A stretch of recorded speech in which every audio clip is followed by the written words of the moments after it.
Robert et son ami d'enfance Mike n'ont pas été invités à la maison de bord de mer d'un camarade de classe parce qu'ils étaient des enfants pauvres.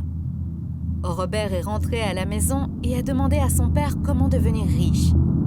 Et la seule réponse qu'il a obtenue a été « Tu dois apprendre à gagner plus d'argent ».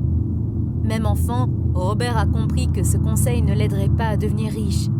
Le père de Robert, que Robert appelle son père pauvre, était enseignant et gagnait bien sa vie, mais il a toujours eu des difficultés financières. Voyant à quel point Robert et son ami Mike étaient déterminés à apprendre à gagner plus d'argent, le père de Robert, le père pauvre, leur conseille d'aller parler au père de Mike, que Robert appelle son père riche.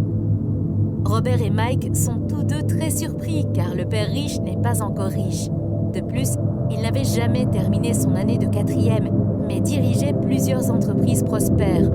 Néanmoins, ils sont allés rencontrer le père de Mike. Le jour de la rencontre, il leur a demandé s'ils étaient prêts à apprendre à gagner de l'argent. Ils étaient enthousiastes et ont rapidement hoché la tête. Il leur a alors fait une proposition. Il leur a dit qu'il leur apprendrait à gagner de l'argent, mais pas dans une salle de classe. Il ne leur apprendrait que s'ils travaillaient pour lui.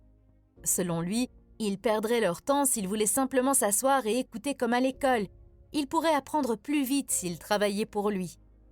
Robert voulait poser une question, mais il ne leur en a pas laissé l'occasion.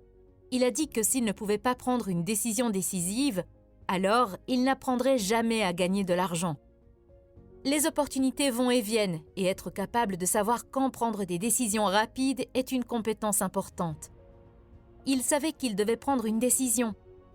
Robert et Mike se sont regardés et ont tous deux accepté l'offre. Le père de Mike était heureux et a dit qu'il les paierait 10 centimes de l'heure et qu'il travaillerait 3 heures chaque samedi. Même si Robert avait un match de softball ce jour-là, il a choisi de travailler et d'apprendre au lieu de jouer. Il savait que c'était sa chance et il ne voulait pas la gâcher.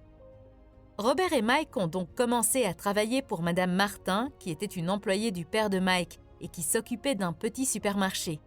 C'était le genre de magasin où les gens achetaient des produits de première nécessité, comme le lait, le pain, le beurre et les cigarettes.